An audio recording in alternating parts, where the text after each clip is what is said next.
हिंद, नमस्कार, जोहार सबको। आज हम बहुत इंपॉर्टेंट टॉपिक का एक चर्चा करेंगे, जल। जो झारखंड शिक्षक पात्रता परीक्षा हो या केंद्रीय शिक्षक पात्रता परीक्षा हो, यानी शिक्षक पात्रता परीक्षा में ये बहुत इंपॉर्टेंट टॉपिक है। यहाँ से बार बार प्रश्न पूछा जाता है, कई प्रश्न पूछे हैं जिसका भी हम लोग चर्चा करेंगे। तो आज हम लोग जल के बारे में चर्चा करेंगे, इसका क्या स्रोत है और ये इसके संरक्षण के क्या क्या उपाय हैं, प्रमुख बिंदुओं की चर्चा करेंगे और इससे संबंधित कुछ ऑब्जेक्टिव प्रश्न है उसका भी हम लोग चर्चा करेंगे। वीडियो इंपॉर्टेंट है, ठीक है। चलिए देखते हैं।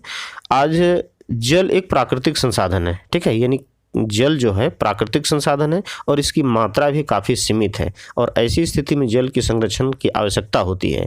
जल की उपयोगिता, संरक्षण, संग्रहण, प्रदूषण से बचाव से संबंधित हम आज चर्चा करेंगे, ठीक है। और इसमें हम लोग देखते हैं कि आज पहला प्रश्न है कि नीचे दिए कुछ विकल्पों में से जल का स्रोत का योगदान यहाँ किसका अधिक है, यानी जो ऑप्शन दिया हुआ है इसमें किसका योगदान सबसे अधिक है।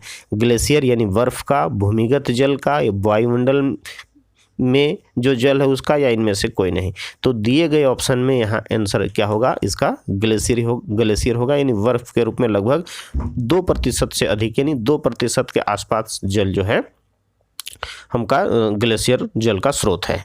और दूसरा प्रश्न कहता है कि समुद्र का कितना प्रतिशत जल पीने योग्य है। इंपॉर्टेंट क्वेश्चन है।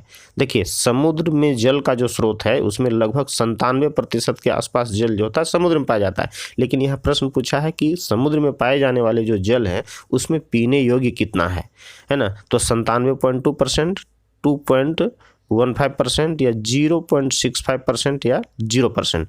तो बहुत कम जल जो है पीने योग्य है और इसका सही आंसर जाएगा तीसरा ऑप्शन में, यानी 0.65% जल जो है समुद्र का मात्र पीने योग्य है। तीसरा ऑप्शन देखिए, कहता है कि जल के संबंध में यहाँ जो कथन दिया है उसमें कौन सा कथन असत्य है। असत्य कहने का मतलब है कि गलत कौन है, ठीक है। तो देखिए, यहाँ स्थलीय जीवों को जीवित रहने के लिए शुद्ध जल चाहिए। एकदम सही है कि जो भी स्थलीय जीव हैं उसको जीवित रहने के लिए शुद्ध जल की आवश्यकता है। प्रकाश संश्लेषण की प्रक्रिया में जल आवश्यक है। एकदम सही है। फोटोसिंथेसिस प्रक्रिया में जो होता है वाटर यानी जल का होना बहुत ज़रूरी होता है। जल असंख्य पादपों का आवास स्थल है। ये भी सही है। बहुत सारे ऐसे पौधे हैं, पादप हैं जो जल में उगते हैं और उनके लिए एक आवास का काम करता है। और चौथा ऑप्शन है जल धरती की नमी को अवशोषित करता है। ये ऑप्शन गलत है और यही सही आंसर है। फिर अगला देखते हैं कि निम्नलिखित में से कौन सा विकल्प यहाँ सही है, यानी सही विकल्प का चुनना है। एक प्रोसेस होता है, जैसे मान लीजिए वेपराइजेशन यानी क्या होता है, वाष्पन होता है, संघनन यानी कंडेंसेशन, फिर बादल बनता है और फिर वर्षा होती है, ठीक है। बी में है बादल बनता है, संघनन होता है, वाष्पन होती है, फिर वर्षा होती है। तीसरा ऑप्शन है वाष्पन होता है, वर्षा होता है, संघनन, फिर बादल। चौथा ऑप्शन है बादल बनता है, वर्षा होती है, वाष्पन होता है, फिर संघनन होता है, ठीक है। तो यहाँ पर देखिए इसका आंसर यहाँ होगा ए, यानी जब संघनन वाष्पन होती है, ठीक है, उसके बाद वाष्पन होकर ऊपर जाती है और फिर संघनन की प्रक्रिया होती है, बादल बनता है, वर्षा होती है, ठीक है। बादल बनता है, वर्षा होती है, वाष्पन होता है, संघनन होता है। तो यहाँ पर देखिए ऑप्शन ए इसका सही आंसर जाएगा। हालांकि फॉर्म में भी क्या है, बादल बनती है, तब वर्षा होती है, वाष्पन होता है, संघनन होता है, यानी यहाँ आंसर क्या होगा इसका, ए इसका सही आंसर है। अगला प्रश्न देखते हैं कि यहाँ एक कॉलम दिया हुआ है, एक तरफ दिया है सोर्स और दूसरी तरफ दिया है जो कितना जल प्रतिशत पाया जाता है, उसको कॉलम को मिलाना है। जैसे आप देख सकते हैं, याद है तो डायरेक्ट आप मार सकते हैं। देखिए वायुमंडल है ना, वायुमंडल में जल जो होता है मात्र यहाँ पर क्या होता है 0.01%। जो ऑप्शन जाएगा इसका सही आंसर होगा। भूगर्भ में यानी ग्राउंड वाटर में जल जो होता है बहुत कम, 1% से भी कम, यानी 0.625% के आसपास होता है। महासागर में जल 97% के आसपास होता है, यानी सी का आंसर डी में 4 में जाएगा। और ग्लेशियर यानी ध्रुवों में बर्फ के रूप में जमा जो होता है लगभग 2% होता है, यानी डी का ऑप्शन तीसरा में जाएगा। और इस प्रकार से हम यहाँ कूट पर देख सकते हैं, यहाँ इसका सही आंसर होगा तीसरा, ठीक है।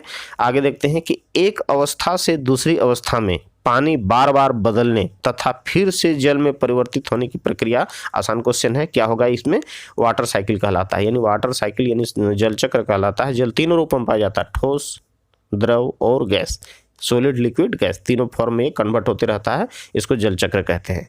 अगला प्रश्न है जल चक्र के अनवरत चलने का कारण है, यानी जल चक्र जो होता है लगातार जो चलते रहता है, इसका क्या कारण होता है? वर्षा, सूर्य की उष्मा का जल को अवशोषित करना, यानी सूर्य की उष्मा जल को अवशोषित करती है। सूर्य की उष्मा का जल को वाष्पित करना, यानी सूर्य का जो उष्मा होता है, एनर्जी होता है, हीट होता है, जल को वाष्पित करता है। तीसरा ऑप्शन कहता है जल वाष्प का वर्षा के रूप में धरती पर आना, यानी जल वाष्प जो होता है बादल बन के फिर से वापस आता है पृथ्वी पर, यानी यहाँ पर जो ऑप्शन दिया है चौथा सही है, यानी सब है, उपरोक्त में से तीनों कथन सही हैं। ठीक है। और 8वां प्रश्न कहता है कि जल में लवण मिलाने पर, यानी वाटर में जब हम कोई साल्टी चीज़ मिलाते हैं, लवण मिलाते हैं, तो क्या होता है? क्वथनांक में वृद्धि हो जाती है। ठीक है, क्वथनांक में कमी आ जाती है, क्वथनांक पर कोई प्रभाव नहीं पड़ता है, हिमांक पर वृद्धि होती है। तो यहाँ याद रखिए सही आंसर पहला होगा, यानी क्वथनांक में उसकी वृद्धि हो जाती है। अगला प्रश्न कहता है कि महासागरों में घुले हुए लवण में से किस लवण की मात्रा सबसे अधिक पाई जाती है? तो सोडियम क्लोराइड NaCl, या फिर मैग्नीशियम क्लोराइड, कैल्शियम सल्फेट, या फिर मैग्नीशियम सल्फेट। आसान प्रश्न, इंपॉर्टेंट प्रश्न है। इसमें जो होता है नमक ज़्यादा रहता है, यानी सोडियम क्लोराइड की मात्रा सबसे अधिक होती है। अगला प्रश्न कहता है कि निम्नलिखित कथनों पर पहले विचार करिए। ठीक है, और इसमें से फिर दिया हुआ है, इसमें से कथन का चयन करना है। पहला ऑप्शन दिया हुआ है कि तापमान को 0 डिग्री सेल्सियस से बढ़ाने पर बर्फ पिघलने लगता है।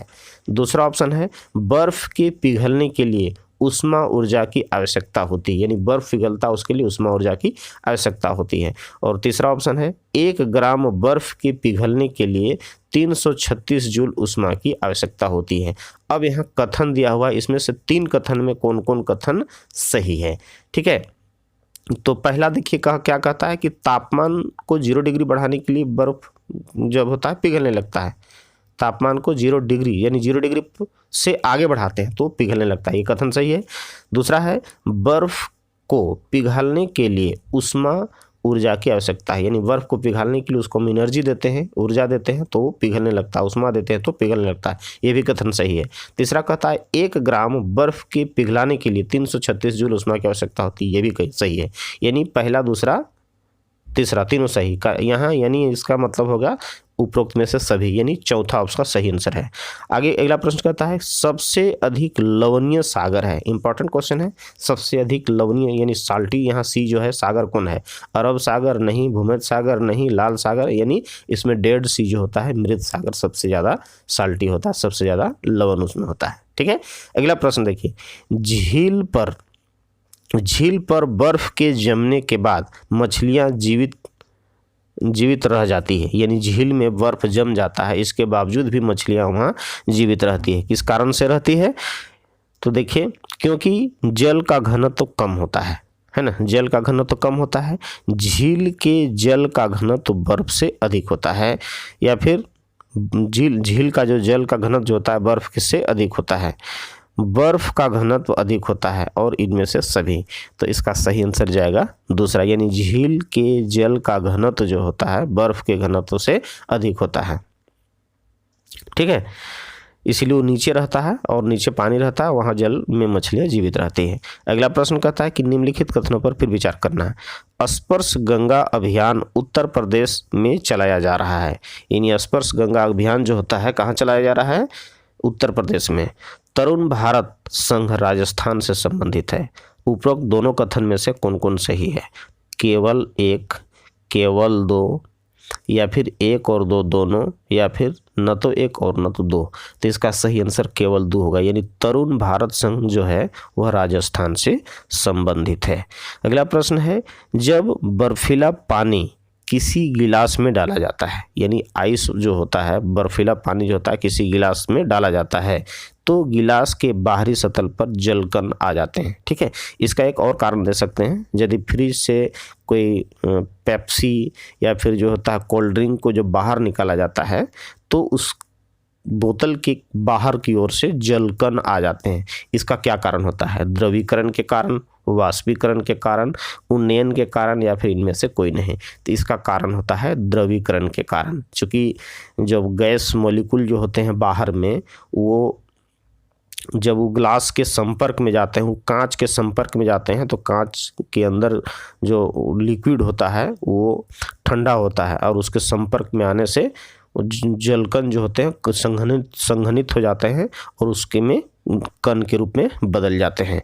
अगला क्वेश्चन देखिए, जब किसी बोतल में पानी भरा जाता है, ठीक है, और उसे जमने दिया जाता है, यानी पानी भर देते हैं उसको फिर हम लोग जमने दिया जाते हैं, तो बोतल टूट जाती है। किस कारण से? इंपॉर्टेंट क्वेश्चन है। पानी जमने से फैलता है। चलिए, यानी पानी जो जमा तो जमने क्या होता है, वो फैलता है, यानी उसका आयतन बढ़ जाता है। ठीक है, बोतल का हिमांक सिकुड़ता है, ये नहीं। दूसरा है, तीसरा कहता है बोतल के बाहर का तापक्रम अंदर के तापक्रम से ज़्यादा होता है, पानी गर्म होने से फैलता है। तो यहाँ पर क्या कहता है कि जब बोतल को पानी में भर देते हैं और है ना, उसको किसी बोतल में पानी भर दिया जाता है और उसको जमने दिया जाता है, तो जमता है तो अंदर जो पानी हो गया वो अपना आकार बढ़ा लेता है, यानी आयतन उसका बढ़ जाता है। ठीक है, यानी वो फैलता है। इसलिए इसका सही आंसर होगा पहला। ठीक है, नेक्स्ट प्रश्न कहता है, यहाँ पर देखिए निम्नलिखित जो कथन दिया है इसको पढ़िए और इस पर विचार करिए, उसके बाद ही इसका सही आंसर आएगा। कहता है इसकी वाहक एक मच्छर का प्रजाति है ना, यानी वाहक क्या है? मच्छर का एक प्रजाति है। इस प्रजाति का मादा मच्छर ही इसके कारक एवं वाहक हैं। उसके मैंने कारक भी हैं और उसके वाहक भी हैं। ये मच्छर सामान्यतः दलदली तथा वर्षा वाले क्षेत्र में पाए जाते हैं। आप समझ सकते हैं कि कौन सा वैसा मच्छर है, परंतु ये मच्छर सामान्यतः साफ तथा स्थिर पानी में ही वृद्धि करते हैं, यानी वृद्धि करते हैं साफ तथा स्थिर पानी में ही। यह रोग भारत तथा दक्षिण पूर्व एशिया में व्यापक रूप से पाया जाता है। तो उपरोक्त कथन में से किस रोग से संबंधित है? इंपॉर्टेंट क्वेश्चन है, इसका आंसर सीधा मारिए, मलेरिया होगा। ठीक है, यानी इसका वाहक जो होता है मादा एनोफिल मच्छर जो होता है मलेरिया। ठीक है, अगला प्रश्न देखिए, निम्नलिखित कथन पर विचार करिए। 22 मार्च को विश्व जल दिवस के रूप में मनाया जाता है। कथन देखना है, जल का अधिकतम घनत्व जो होता है, इसका मैक्सिमम डेंसिटी जो होता है 4 डिग्री सेल्सियस होता है। तो इसमें कौन सा कथन सही है? ठीक है, पहला दूसरा या पहला दूसरा दोनों? तो यहाँ पहला दूसरा दोनों होगा, यानी 22 मार्च को है ना विश्व जल दिवस के रूप में मनाया जाता है। बहुत इंपॉर्टेंट क्वेश्चन है, कई बार पूछा है। और जल का मैक्सिमम डेंसिटी जो होता है 4 डिग्री सेल्सियस होता है। ये दोनों कथन सही है, इसलिए आंसर इसका तीसरा होगा। अगला देखिए, भारी जल यानी जिसको हम लोग हैवी वाटर बोलते हैं। ठीक है, भारी जल प्राप्त किया जाता है, इसका फॉर्मूला भी होता है D2O, है ना। तो अधिक समय तक जल का विद्युत अपघटन से प्राप्त करते हैं, या फिर जल में भारी लवण घोलकर प्राप्त करते हैं, या फिर जल का वो आसवन से करते हैं, जल के आसवन से करते हैं, या जल से कैल्शियम तथा मैग्नीशियम की अशुद्धि को अलग करके करते हैं। तो इसका सही आंसर पहला होगा, यानी भारी जल कैसे प्राप्त किया जाता है? अधिक समय तक जल को हम लोग उसका विद्युत अपघटन करते हैं तो भारी जल प्राप्त हो जाता है। अगला प्रश्न देखिए, जल को हम किस तरीके से शुद्ध कर सकते हैं? यानी जो वाटर जो होता है, गंदा वाटर होता है, गंदा पानी होता है, उसको किस प्रकार हम शुद्ध कर सकते हैं? पहला देखिए, छान कर सकते हैं, जल को उबाल कर ऐसे भी कर सकते हैं, जल में ब्लीचिंग पाउडर यानी क्लोरीन डाल कर भी कर सकते हैं। यानी ये उपरोक्त तीनों तरीका सही है। ठीक है, यानी ये तीनों तरीका जल को शुद्ध करने का तरीका है। ऑप्शन इसका 4 होगा। निम्नलिखित में से कौन सा भारी जल के उपयोग में शामिल है? यानी यहाँ भारी जल के उपयोग में कौन यहाँ है शामिल है? भारी हाइड्रोजन, है ना। भारी हाइड्रोजन अर्थात जिसको हम लोग क्या बोलते हैं, ड्यूटेरियम के निर्माण में, या नाभिकीय संयंत्रों में जो होता है मॉडरेटर यानी मंदक की भांति प्रयोग करते हैं, या तत्वों के कृत्रिम तत्वांतरण में इसको हम लोग करते हैं। तो इसका सही आंसर होगा, यानी पहला भी सही है, दूसरा भी सही है, तीसरा भी सही है, और यानी इसका आंसर 4 होगा, सभी सही है। निम्नलिखित पर विचार करिए, फिर देखिए इस पर विचार करना है क्या क्या है। Calcium bicarbonate, magnesium bicarbonate, magnesium chloride, उपरोक्त में से कौन सा जल की कठोरता का मुख्य कारण होता है? ठीक है, केवल पहला, केवल दूसरा, या पहला दूसरा दोनों, या नहीं तो फिर कोई नहीं, यानी न तो एक और नहीं 2। तो इसका सही आंसर होगा 4। ठीक है, अगला क्वेश्चन देखिए, कौन सा शुद्ध पेयजल की विशेषता है? यानी शुद्ध पेयजल है उसकी विशेषता क्या है?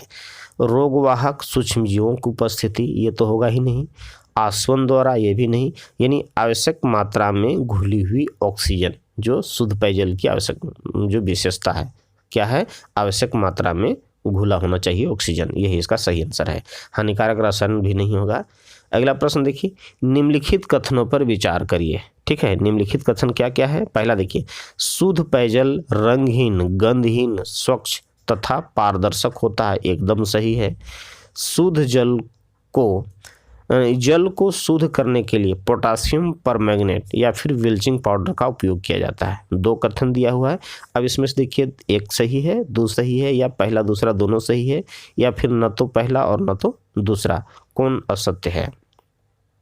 ठीक है, तो यहाँ उपरोक्त में से कौन सा कथन असत्य है।